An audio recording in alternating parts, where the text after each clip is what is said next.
l'endroit du comité scientifique et de l'ensemble des participants à ce colloque, qui place la réflexion sur le cinéma africain au cœur du débat intellectuel sur ce thème, le cinéma comme miroir des sociétés en mutation. C'est avec un grand privilège et une émotion particulière que je consacre cette communication à Paulin Soumanou Vieira, pionnier du cinéma africain, intellectuel visionnaire et gardien des mémoires de nos peuples dont la vision demeure plus actuelle que jamais. Je demande tout simplement à l'assistance de prêter une attention particulière à cet hommage poétique que nous rendons à ce bâtisseur du cinéma africain. Vieira, le fleuve du fleuve et du monde. Vieira, le regard du fleuve et du monde. Ô Vieira, passeur d'images et de mémoire, ton œil fut le tam-tam des consciences et ta caméra la voix d'un continent debout. Des rives du Bénin à la terre du Sénégal, tu portas la flamme d'un cinéma qui libère. Tu filmes non pour plaire, mais pour dire, pour montrer et veiller. Sous le vent des indépendances, tu fis de l'écran une ardoise d'Afrique, où s'écrivent nos douleurs, nos espoirs, nos renaissances. Toi, l'homme des débuts, l'homme du premier cri, tu nous appris que filmer, c'est témoigner, c'est comprendre, c'est reconstruire. Et ton regard continue de veiller dans chaque plan, chaque silence, de ceux qui filment pour que l'Afrique se regarde enfin. Donc, c'est dans un de mes recueils qui va bientôt sortir, Racines de repères.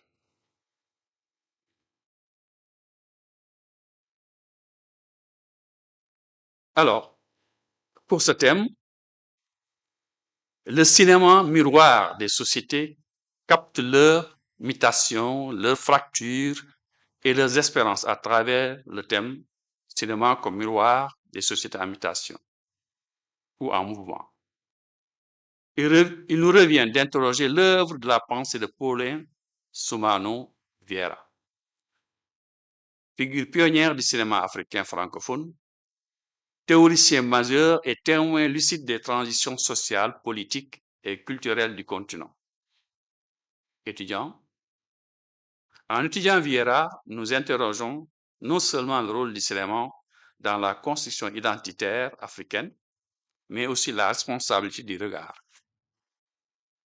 Montrer, comment montrer et pourquoi montrer. Né le 31 janvier 1925 à Porto Novo, au Bénin, dans une famille cultivée et ouverte sur le monde. Paulin Soumanou Vieira grandit au carrefour des traditions Yoruba, Fon et françaises, et quitte le Dahomey dans les années 1940 pour poursuivre ses études en France, où il découvre la force des images dans la construction des représentations collectives.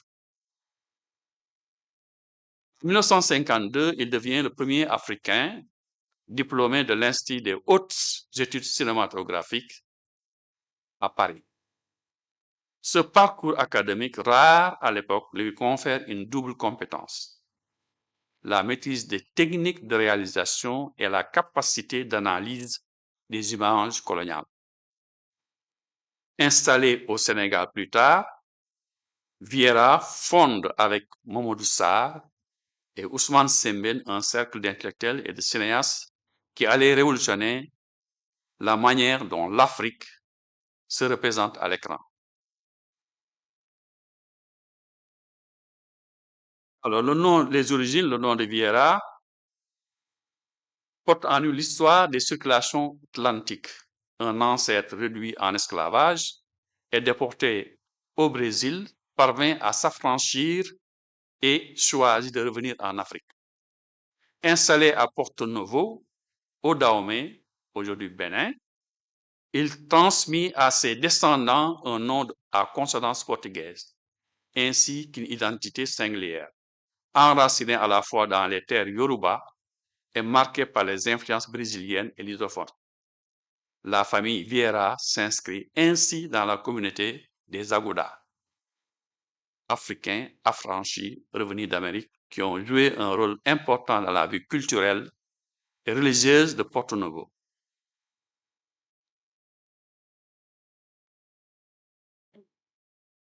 Ses parents Tutulien Vieira et Valentine da Silva.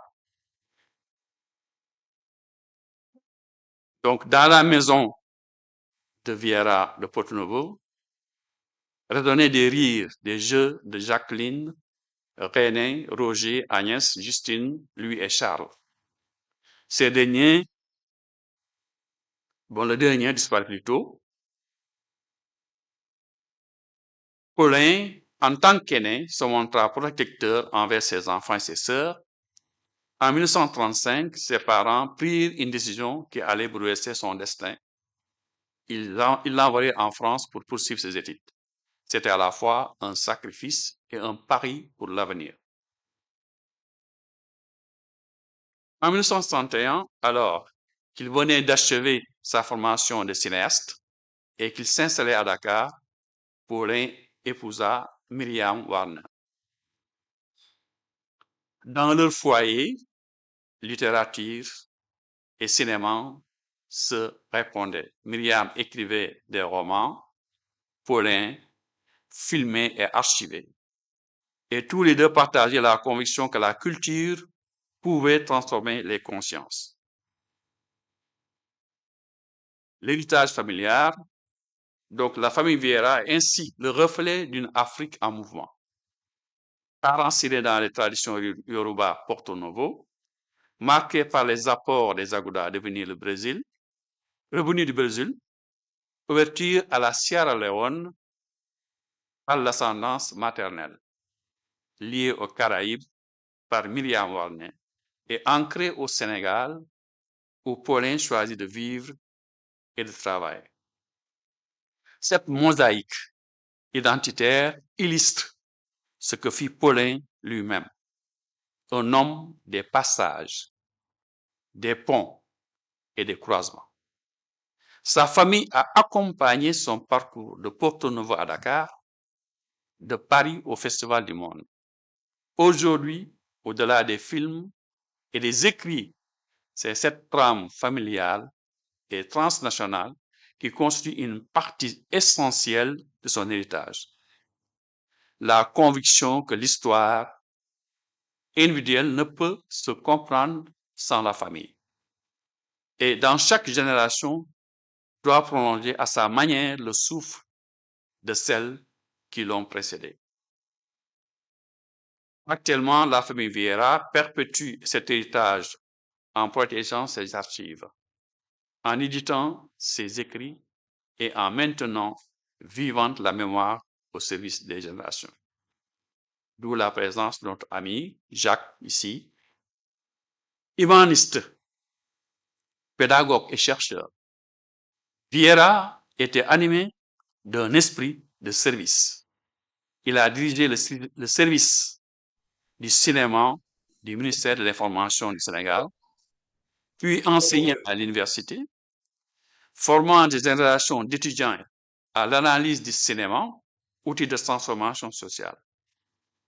Son œuvre et sa pensée, du regard critique à la mémoire collective, son premier film Afrique sur scène, en 1955, tourné à Paris, marque un tournant historique. C'est le premier film africain francophone réalisé par des Africains. Tourné en dehors du continent, ce court-métrage illustre déjà la conscience diasporique et la recherche d'identité culturelle. Dans ses essais et ses ouvrages majeurs tels que le cinéma africain des origines en 1973-75, le cinéma d'Afrique noire des origines 1980-83, Ousmane Sembène, cinéaste, 1981. Vieira élabore une théorie de représentation fondée sur la dignité, la vérité et la mémoire. Il affirmait le cinéma africain ne doit pas être une imitation, il doit être une invention. Et encore, filmer, c'est déjà choisir. Choisir de parler ou de se taire. Choisir de libérer ou d'asservir. Ces citations traduisent une éthique du regard, une posture intellectuelle face à l'image, celle de la responsabilité. Le cinéma comme miroir des sociétés en mutation, Vieira considérait le cinéma comme un miroir actif, non pas simple reflet, mais un espace de dialogue entre le réel et la conscience collective. Selon lui, l'Afrique change et son cinéma doit changer avec elle. Ce n'est pas l'histoire que nous devons copier, mais l'histoire que nous devons écrire. À travers le cinéma, Vieira percevait la possibilité d'éduquer, de reconstruire, de redonner la parole au peuple longtemps dépossédé de leur image.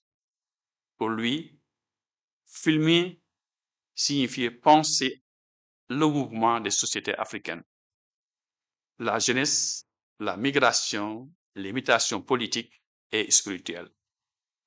Cette approche préfigure le rôle du cinéma contemporain dans la documentation des bouleversements sociaux, l'urbanisation, la mondialisation, la quête identitaire. Vieira, en ce sens, demeure le père du cinéma, du cinématographie réflexive et citoyenne. Ses disciples, autour de Vieira gravitent de nombreux cinéastes et chercheurs, Ousmane Sembène, Ababakar Sam Maharam, Momar Thiam, Djibril Diop Mambéty, Mahama Johnson Traoré, etc. Tous, d'une manière ou d'une autre, ont hérité de sa rigueur, de sa pensée critique et de sa foi dans le pouvoir éducatif du cinéma. Vieira enseignait que former un cinéaste africain, ce n'est pas lui apprendre à manier une caméra, c'est lui apprendre à regarder son peuple. Cette maxime résume toute sa philosophie, un cinéma du regard, enraciné et responsable. Son legs, le legs de Vieira à la jeunesse africaine, aux étudiants ici, des chercheurs, etc., réside dans 3 valeurs fondamentales. L'éthique du cinéma, filmer avec conscience et intégrité. L'esthétique du réel, privilégier l'authenticité plutôt que la copie. La mission du témoignage, raconter pour ne pas être effacé. Dans ces 3 dernières années, il avertissait. Si nous ne racontons pas nos histoires, d'autres le feront à notre place et ils le déformeront. Ces mots résonnent comme aujourd'hui avec force. À l'heure où les plateformes mondiales homogénéisent les cultures, Vieira nous invite à reprendre le contrôle des récits africains. Mesdames, Messieurs, évoquer Paulé Soumanou Vieira, c'est évoquer la naissance d'un regard africain sur le monde. Se rappeler qu'à travers la caméra, il fait de l'Afrique sujet de son histoire et non plus l'objet du regard des autres. Son œuvre continue de nous interpeller. Dans chaque film africain, sincère, dans chaque image qui raconte une vérité, dans chaque cinéaste qui ose filmer la réalité. Vieira nous a légué une mission, faire du cinéma une école de conscience et de liberté.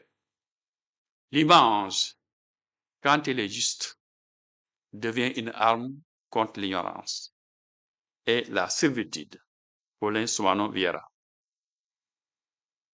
Quelques citations de Soumano Vieira pour terminer. Le cinéma africain doit être écrit, pensé et réalisé par les Africains eux-mêmes. Tant que l'Afrique ne tiendra pas la caméra, il restera prisonnier de l'image que d'autres font de lui. Le cinéma est une école. Il doit instruire, éduquer et éveiller les consciences. Sans mémoire, il n'y a pas d'avenir. Le cinéma est l'archive vivante des peuples. L'image, c'est le pouvoir.